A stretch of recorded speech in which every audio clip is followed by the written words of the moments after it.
Okay, here's a good illustration of unintended consequences. You heard of Greenpeace. Okay, so Greenpeace is a disaster now.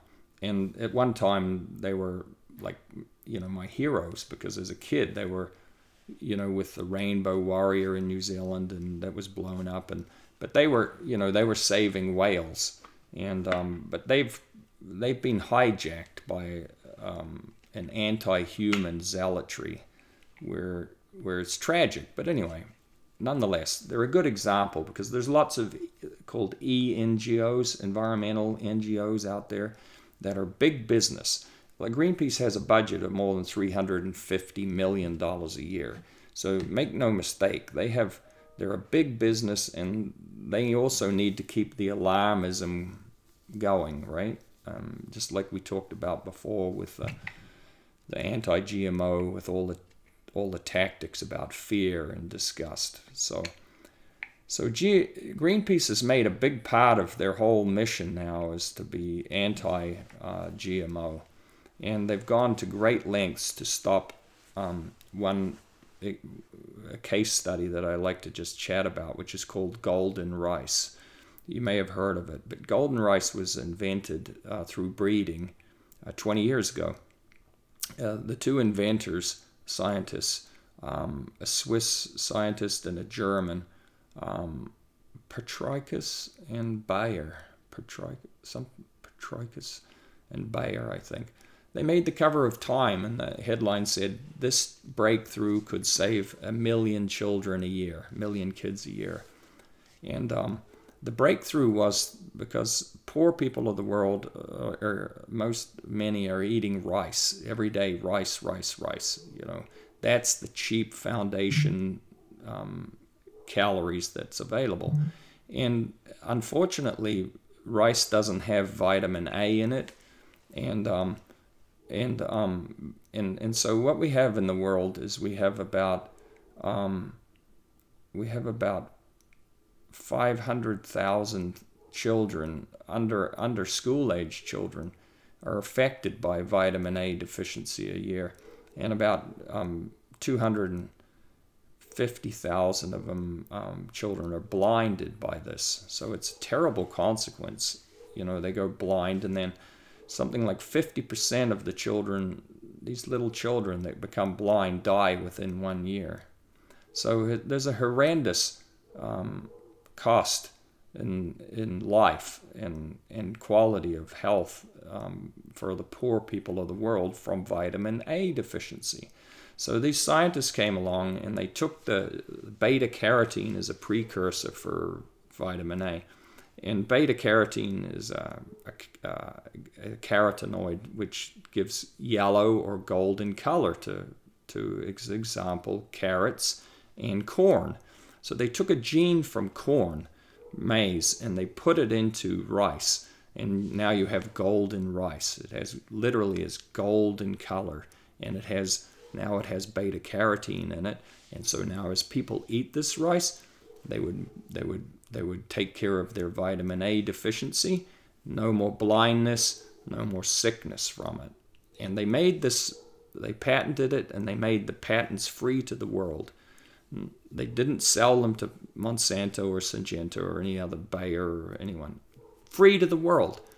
And yet Greenpeace has been the leader in stopping them bringing this unbelievable humanitarian gift into the world.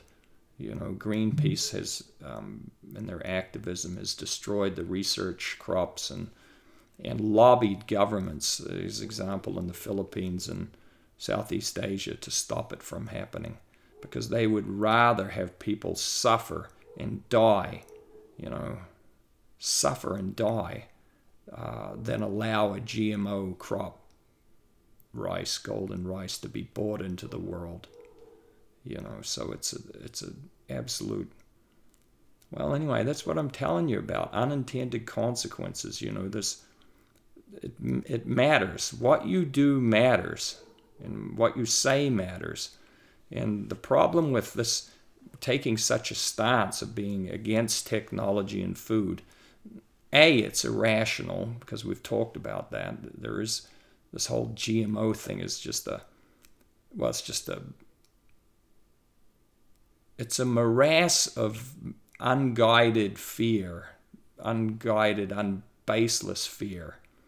That's what it is. And the tragic unintended consequences of supporting this is that it's not just confined to you and your friends buying organically at the farmer's market or at the store. It's when it spills over to government policy and activism. That's when you start hurting people, you know. That's when you start hurting people, and especially the poor of the world.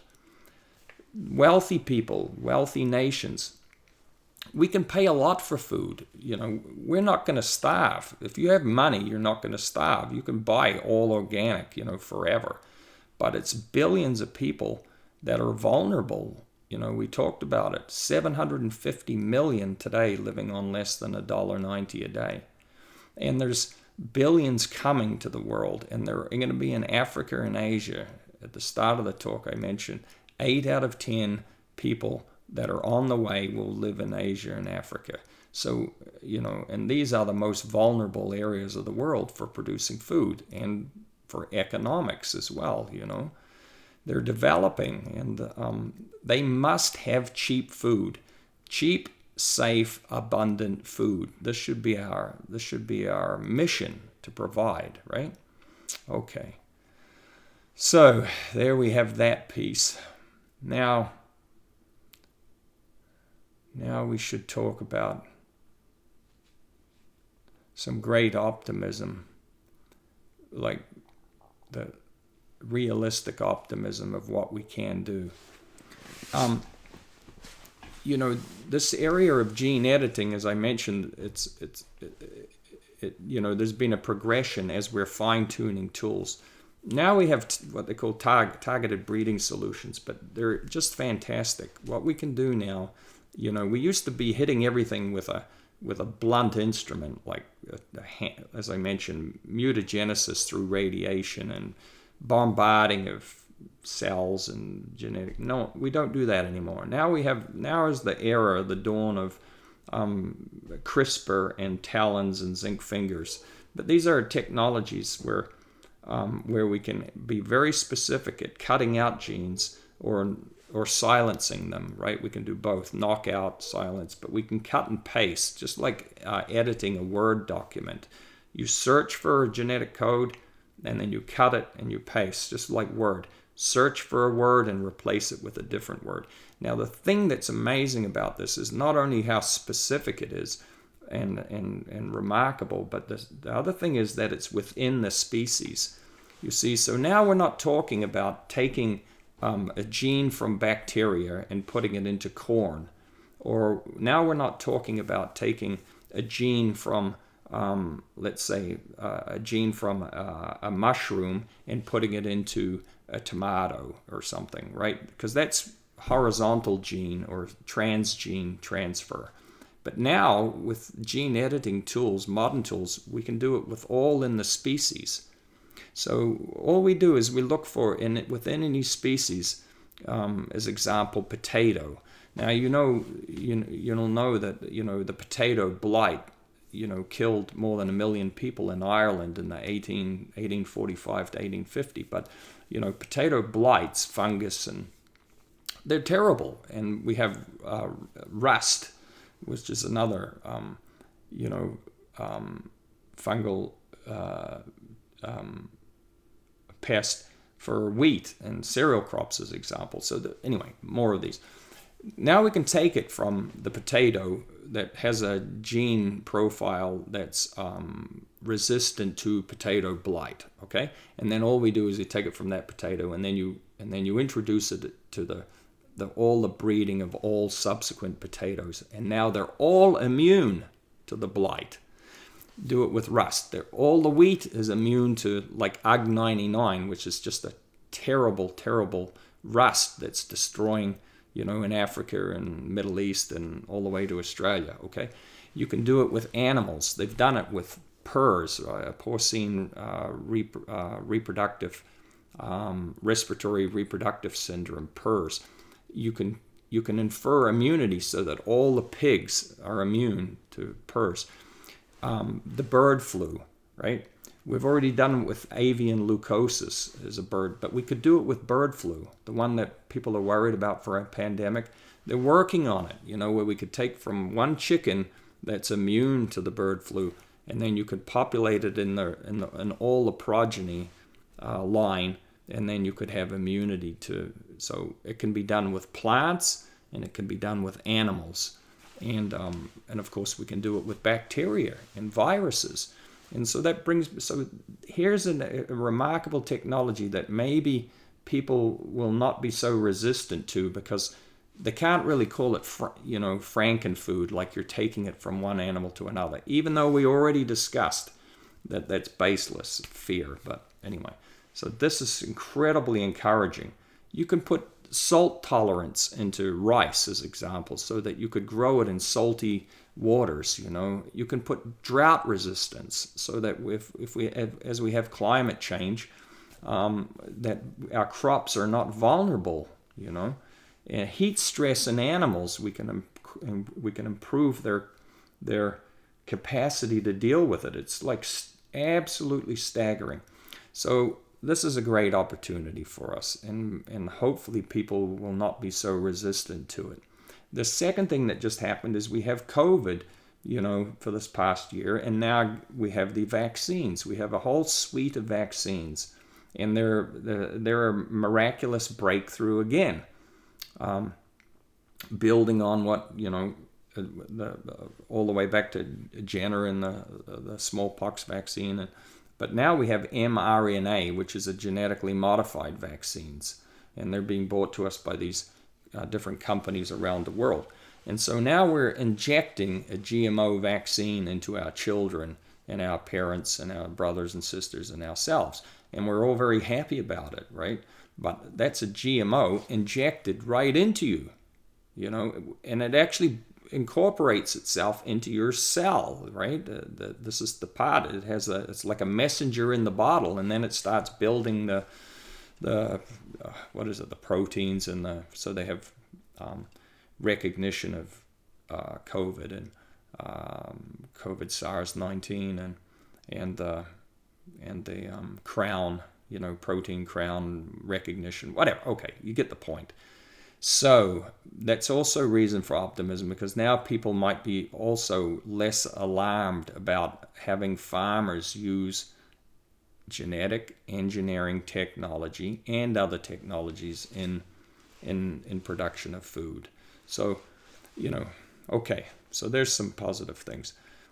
But we can't rest either, and we shouldn't assume that everything's going to be okay, because we should be optimistic, as Matt Ridley says. We should be rational optimists, but we can't rest, and there's a lot at stake. So here's an example. Europe at the moment is introducing this farm to fork program, and that they want to convert, I don't know, I think it might be something like 60% of Europe farmland into organic production, which, translated means regressive agriculture. It means they want to transfer 60% of their farmland into less efficient, large footprint, low outcome agriculture.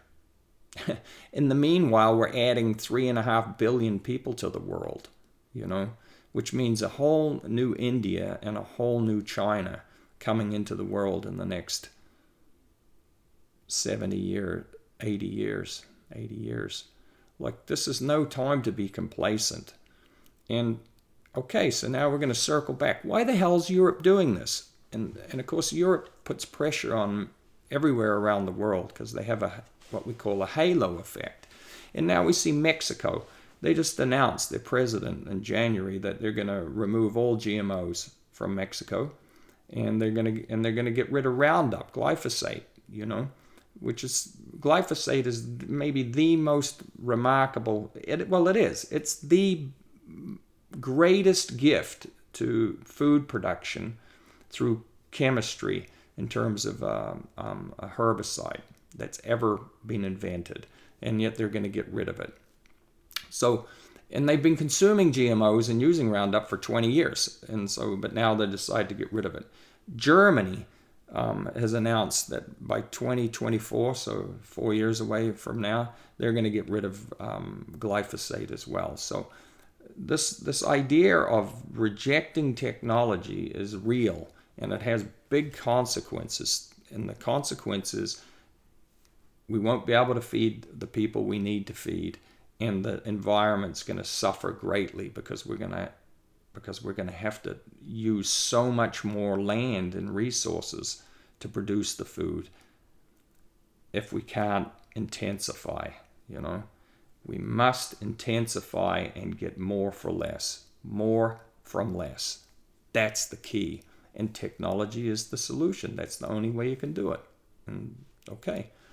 So now we see Europe with a halo effect and America, and this ties back around to what I was talking about before. Like the affluent nations of the world are the progenitors of this movement against food technology. And we talked about why that might be, right? Sense of meaning. They have the indulgence because they have money to spend on highly expensive food, and the psychological, this belief system that gets instantiated into their personality is very powerful. And so we see that in the wealthy nations, let's say America and Europe, and of course the others, but they're the two giants. So Europe, now look, just across the Mediterranean and the Strait of Gibraltar is North Africa, right? You can throw a baseball and pretty much hit Morocco from Spain. So they're very close geographically. And Africa is going to be, Africa has 1.2 billion people living in it today. And by the year 2050, Africa will have 2.5 billion. So they're going to add 1.3 billion. By the year 2100, Africa will have 4.5 billion people living in it. 4.5 billion. Nigeria will be the third largest population of the world. India will be number 1. China will be number 2. Nigeria will be number 3. Like, who the hell would think that? Well, it's going to happen. Africa is adding more people, than anywhere else in the world. Africa's going to add more people. And Asia will have about more than 5 billion people, I think 5.5 billion, and Africa will have around 4.5 billion people. 8 out of 10 of every person living on the planet will live in Asia and Africa. So the nexus of the challenge before us is an Asia-Africa issue. So the point I want to make is, from America and Europe and developed nations of the world, we have to be very careful that our silliness does not impugn these continents, these regions of developing nations. We do not compromise. We do not impugn their ability to survive and thrive. By our actions, we must be careful and vigilant that what we do doesn't spill over into policy and regulations and the opportunity loss of them being able to use technology and agriculture to feed their growing populations, because the consequences are horrendous. But this is happening, in Europe in particular is very worrisome, because even though their scientific panels have all approved, gene edit, GMO foods, they don't have the willpower to do it. They want to have organic, natural food. Now, it's a little pernicious too, because 68% of all of Africa's food that they export 68% of all their exports go to Europe, so that they can eat organically. So Europeans would love to keep importing their food from Thailand and Brazil, and then they would love to get all their organic food out of Africa. And so there's an incentive for them to not allow Africa, or at least not encourage Africa to adopt GE or GMO technology. So it's okay. You need to be aware of it, right? It's big business, man. It's huge. You know how much the organic business is in the U.S.? $330 billion, I think, is what the business is supposed to be here in a few years or something. It's bloody big, and there's a lot of profit in it. Okay, so back to Europe and Africa. So,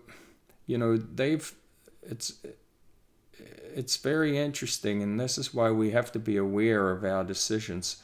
So these NGOs and activism are lobbying governments in Kenya and Uganda and in Ethiopia and Nigeria, all around Africa, instilling fear that this will cause illness in your children and make you sick, and it's terrible, unsafe, Whereas the opposite is true. Like, they're so vulnerable in Africa and also in many Asian countries.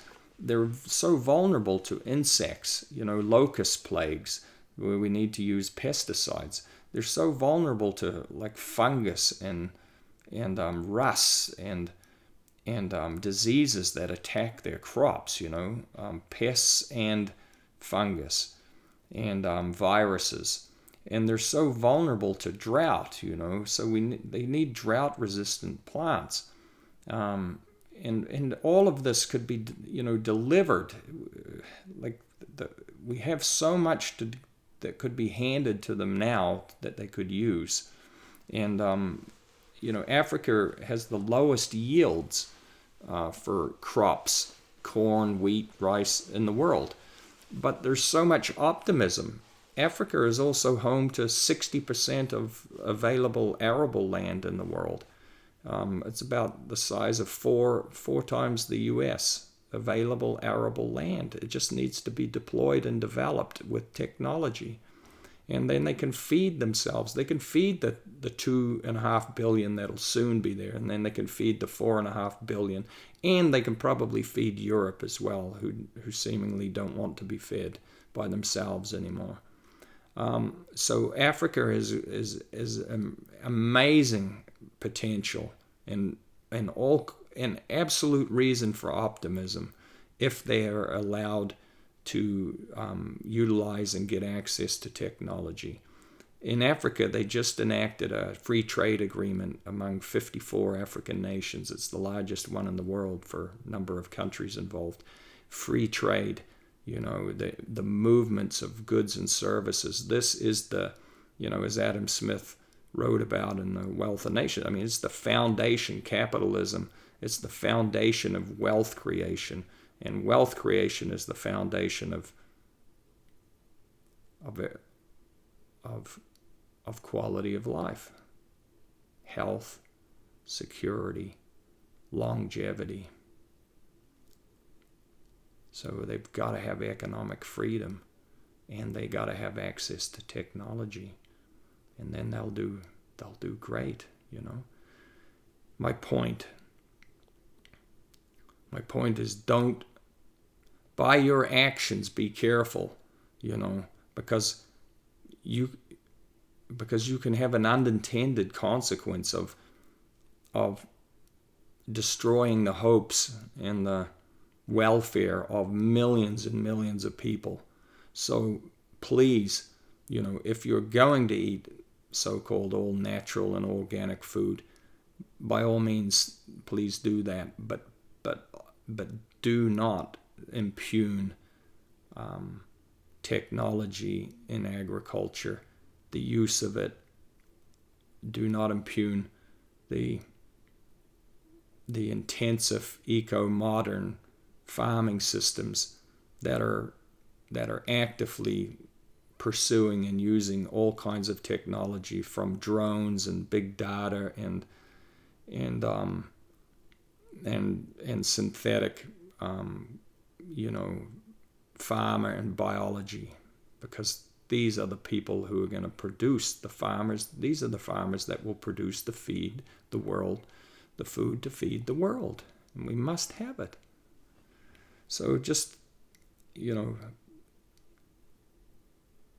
that's what I would say, is please be careful that your actions don't spill over to hurt those that need it the most. Okay, very good. Lastly, I would like to say that there's a great opportunity for people to, if they understand the mission, to become actively involved in supporting modernity, right? Eco-modern, highly intensive ag. Because why? Well, because it's the call to adventure. It's a heroic mission ahead of us. Can you imagine that we're going to add, 3.5 billion more people in the time of our grandchildren? 3.5 billion. That's another India, and it's another China coming into the world, and so the call is to set the table. We must set the table for our brothers, sisters that are coming. It's our obligation that we set the table, that we provide the foundation whereby they can have rich and fulfilling lives and bring forth their dreams and aspirations and for a better world. So we have an obligation, at least, to be enrolled in support of this technologies and farming practices that can do so much good. Protect the environment, return a lot of land back to nature. We haven't even talked about marine, non-terrestrial. We haven't even talked about like cellular-based meat technologies. I mean, there's so much exciting things that can happen with agriculture, that we can reduce our impact on the environment and nature, and we can feed 3.5 more billion people.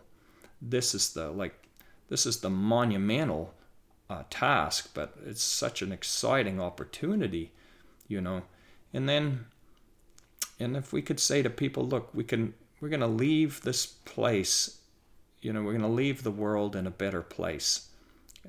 Even if I can only play a little role in that, but I'm all in that I'm all in that the legacy of this generation, or of the generations here today, will leave the world in a better place for the next.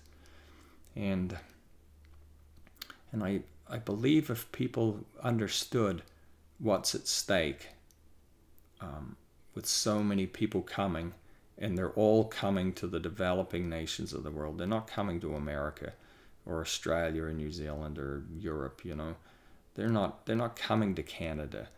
The billions are coming to Africa and Asia. And so if we know what's at stake, and we know how vulnerable they are, then we can be advocates to help them get what they need. And the least we could do is we won't cause harm to them, to their opportunity. At least we could do that. We'll say, okay, by my actions, I now that I know the consequences, I won't do harm to the opportunity of those yet to come, and I might find a way to actually play a role in helping. That would be wonderful. So that may be the call. That may be the sort of communication that we have to become well practiced in sharing this vision with people, so that we call forth the angels of their better nature.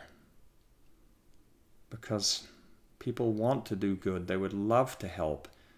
But unfortunately, well, I guess that's our fault. We haven't communicated the mission properly, and so they're blind to it. But if they had their eyes open to it, this is a far greater mission that they could be enrolled in, and by hell, we need them. We need them. So, thank you.